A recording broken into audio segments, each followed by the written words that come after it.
I've never done a movie where I'm like in a very comfortable, committed relationship with someone. I've always kind of been courting a girl or breaking up with a girl, or I've never done a movie where I'm just with someone. It was really interesting just kind of pretending to be married to someone all day.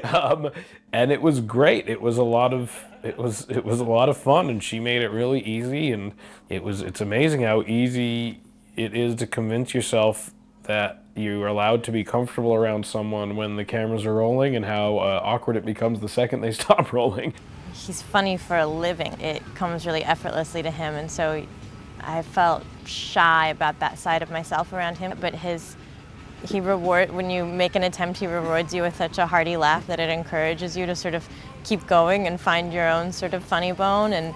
And so by the end of it, I felt like maybe I could be a comedian. Maybe I could do stand-up. People don't necessarily think of him as an actor as much as a comedian, but I've always been kind of really taken aback by the depth he brings to his characters. And he was like the person for me, like the only character like I knew from the second I wrote it who it was, and it was always him. And so he was kind of like my anchor in a way for the whole film. Lou is, in a weird way, the character I feel like I get the most and I identify with the most, and that I have the most sort of uncomplicated love for. He has a belief, like most of us at various points in our life, that if you don't address something head on, it has a chance to go away.